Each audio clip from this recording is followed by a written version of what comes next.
The Curse of the Serpent. In the darkness of the night, in the middle of a dense forest, stood an old mansion, which people called Nagmani Haveli. It is said that there was not only a spirit but also the curse of the serpents.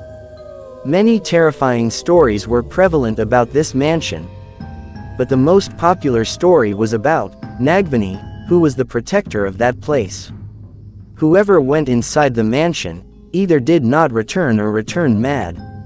But Rudravir, who was a famous archaeologist, did not believe these things. He had a passion for solving mysteries, and when he came to know that a priceless Nagmani was hidden in this mansion, he decided to go there. His two friends Vihar and Trisha also joined this expedition. The three of them drove towards the forest in the darkness of the night. The forest was dense and scary. There was a strange coolness in the air and silence was spread all around. On the way, their car passed through a village, where the people stopped them and warned them not to go to the mansion. The village elder Pandit Vedansh fearfully said, "The Nagmani Haveli is not only cursed by spirits, but also by snakes. Those who go there never return." But Rudravir ignored it, considering it to be superstition, and proceeded towards the Haveli. As they entered the forest, strange incidents started happening. Suddenly a huge black snake came in front of their car and stood with its hood spread. Its eyes were burning like fire.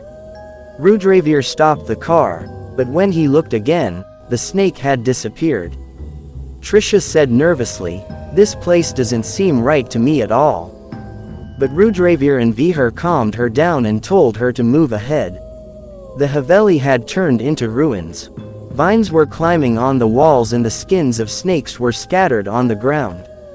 There was a strange symbol on the door of the Haveli, a female snake, with a shining gem on its head. Rudravir slowly opened the door, and it was pitch dark inside. Suddenly, a cool breeze blew and the extinguished torches on the walls of the Haveli lit up on their own. Then a mysterious woman appeared from the front. She was wearing a long black cloak, her eyes were blue and there was a different hypnotism in her gait. She asked in a deep voice, "What are you doing here?" Rudravir replied with courage, "We just want to know the secret of this place." The woman gave a light smile and said, "So listen. This Haveli once belonged to Princess Nagmani, who was half human and half snake. She was the guardian of the snakes and protected this forest with the power of the Nagmani. But some greedy tantrics killed her by deceit and stole the Nagmani. While dying, she cursed that whoever tries to steal that Nagmani will become the prey of the snakes. Since then this Haveli and the forest came under the control of the snakes." Vihar asked nervously, "So is the Nagmani still here?" The mysterious woman smiled and said, "The Nagmani will be given only to the one who is worthy of it." Suddenly the ground started shaking, and hundreds of snakes started coming out from all sides. Vihar and Trisha retreated in fear, but Rudravir stood firm at his place. Then the woman's body started changing and in no time she turned into a huge noggin. Rudravir had to take a test to reach the Nagmani. Suddenly he got trapped in a labyrinth. The walls were moving all around and the paths were changing. There were snakes everywhere and poison was mixed in the air.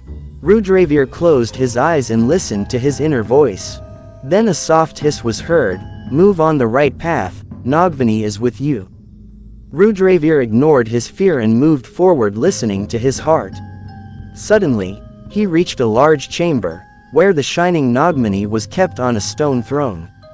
As soon as he touched it, the whole mansion lit up, and the noggin again came back to her human form. He smiled and said, "You have proved that you are a true seeker. Now the Nagmani is yours, but remember, use it not for greed, but for the good of the world." Rudravir bowed his head and said, "I will use its power only to discover the truth." As Rudravir, Vihar, and Trisha left the Haveli, there was a different kind of peace in the forest. The snakes had now calmed down. the Haveli no longer looked scary and there was a new freshness in the air.